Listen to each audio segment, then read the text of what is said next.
ఏంటి అసలు ఈ కన్ఫ్యూజన్ ఏంటి? అసలు నిన్న మాట్లాడినట్టు మాటలు ఎలా తీసుకోవచ్చు? సో జగన్మోహన్ రెడ్డికి ప్రస్తుతం ఆయన కూడా ఇలాంటి పరిస్థితుల్లో గతంలో ఫేస్ చేశారు కదా అని చెప్పేసి కూడా మన వినయ్ గారు కూడా మాట్లాడుతూ ఉన్నటువంటి సిచ్యువేషన్ ఏంటి, ఏమంటారు మీ వర్షన్ ఏంటి? నమస్కారం అండి. మీకు ప్యానెల్లో పాల్గొన్న పెద్దలకు, చూస్తున్న వీక్షకులకు అందరికీ హృదయపూర్వకంగా నమస్కారాలు. కర్నూలు దగ్గర జరిగినటువంటి ఘోర యాక్సిడెంట్కు చింతిస్తూ ఆ ప్రాంతాల్లో జరిగినటువంటి బాధితులకు, చనిపోయినటువంటి కుటుంబాలను ఆ గవర్నమెంట్ పూర్తిగా ఆదుకోవాలని కోరుకుంటూ, అదేవిధంగా అలాంటి ఘటనలు మళ్ళీ జరగకుండా చూసుకోవాల్సిన బాధ్యత ప్రభుత్వం పైన తెలియజేసుకుంటూ, ఇప్పుడు ఏదో టీడీపీ లీడర్లు చెప్తున్నారు జగన్మోహన్ రెడ్డి గారికి సిగ్గు లజ్జ లేదంట, జగన్మోహన్ రెడ్డి గారికి ఇవ్వాల్సింది ప్రతిపక్షము ప్రజలంట 40% ఓటు ఇచ్చిన ప్రజలు అది గుర్తు రాదా వీళ్ళకు 40% ఓటు ఇచ్చినారు. వీళ్ళ పార్టీలు 3 కలిపిన ఒక్కొక్క పార్టీకి 40% రాని సందర్భం ఉంది. అలాంటి జగన్మోహన్ రెడ్డి గారికి పట్టుకొని మీరు రాష్ట్ర చరిత్రలో కనీ విని ఎరగని రీతిలో జగన్మోహన్ రెడ్డి గారు ప్రజా సమస్యలపైన స్పందిస్తా అంటే ఆ స్పందిస్తున్నటువంటి వ్యక్తిని అసెంబ్లీకి పిలుచుకొని అక్కడ ఏదైనా సమస్య ఉంటే తెలుసుకోవాల్సిన బాధ్యత వీళ్ళపైన లేదా? ఈ 15 సంవత్సరాలు ముఖ్యమంత్రిగా పనిచేసినటువంటి చంద్రబాబు నాయుడు గారికి ఈ రాష్ట్రంలో ప్రతిపక్ష నాయకుడు ఒకరు ఉన్నారు. ఆ ప్రతిపక్ష నాయకుడు రాకపోతే ప్రజా సమస్యలు ప్రజలకు తెలియాలంటే ఖచ్చితంగా ప్రతిపక్ష నాయకుడు రావాలి. ఆ నాయకుడిని పిలిపించుకోవాలనే ఆలోచన చంద్రబాబు నాయుడు గారికి లేదా? ఇంకా సిగ్గు గురించి లజ్జ గురించి చెప్తున్నారు. హైటెక్ సిటీ నెదురుమల్లి జనార్దన్ రెడ్డి గారు ఇస్తే హైదరాబాద్ ను హైటెక్ సిటీని నేనే కట్టించినారని చెప్పుకుంటే సిగ్గు లేని చంద్రబాబు నాయుడు గురించి ఏమో పెద్ద సిగ్గు గురించి జగన్మోహన్ రెడ్డి గారు సిగ్గు గురించి చెప్తున్నారు.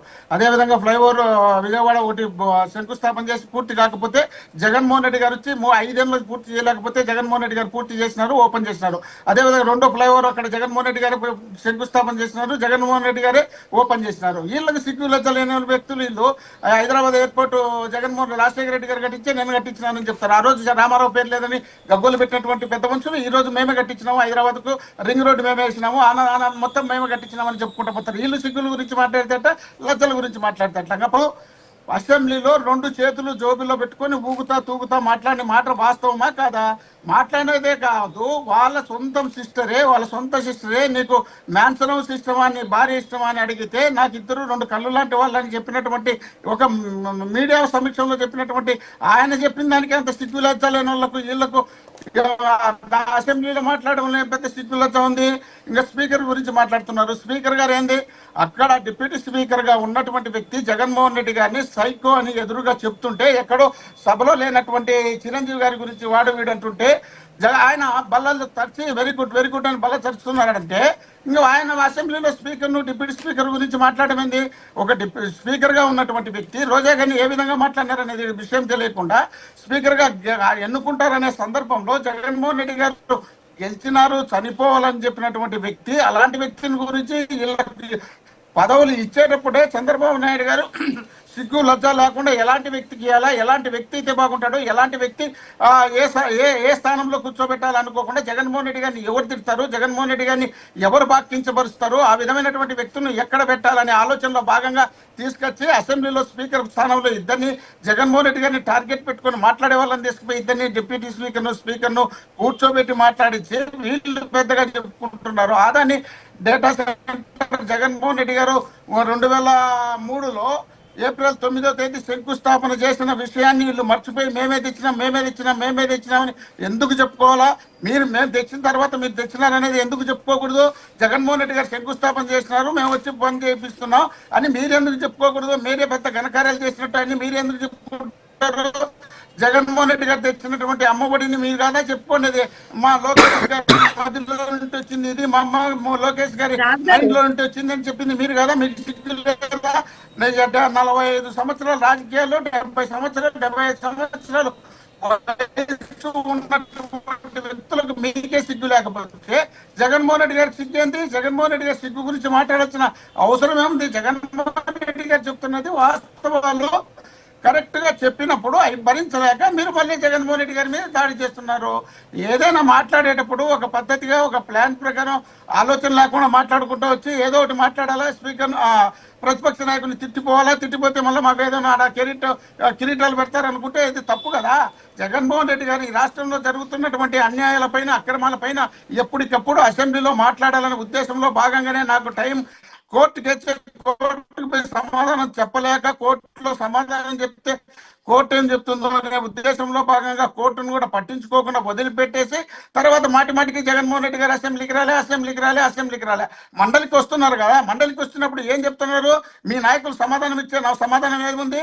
అక్కడ లోకేష్ గారు ఏమంటారు? వరుణ్ కళ్యాణ్ గారు అడిగితే మీరు ఏం పీకినారు అనే మాటలు మీరు మాట్లాడి మీకు సిగ్గుండే వాళ్ళు మండలిలోను అసెంబ్లీలోను మీ నాయకులు బోండా ఉమా కానీ లేక ఇతర వల్లంనేని ఈయన ఎమ్మెల్యే చింతమనేని ప్రభాకర్ రావు ఏం మాట్లాడారు మీకు తెలుదా? అవన్నీ గుర్తురావా? మీ ఇష్టం వచ్చినట్టు మీరు వచ్చి మాట్లాడి మేము మాట్లాడినామంట, వీళ్ళు ఏం మాట్లాడలేదంట, వీళ్ళు సత్యహరిచంద్రులంట, వీళ్ళు శ్రీరామచంద్ర వారసులంట, మేమంతా రామనాథుని వారసులాగా వర్ణించడానికి ప్రయత్నం చేస్తారు. మీకు దేశంలో లేని ఛానళ్ళు, దేశంలో లేని పార్టీలు అన్ని మీ దగ్గర పెట్టుకొని వాటిని అదే పనిగా టార్గెట్ పెట్టుకొని జగన్మోహన్ రెడ్డి గారిని మాట్లాడిస్తే, జగన్మోహన్ రెడ్డి గారిని విమర్శిస్తే, జగన్మోహన్ రెడ్డి గారిని తగ్గిస్తే మేము మళ్ళీ అధికారంలోకి వస్తామనే ఆలోచనలో మీ ప్రయత్నాలు చేస్తున్నారు.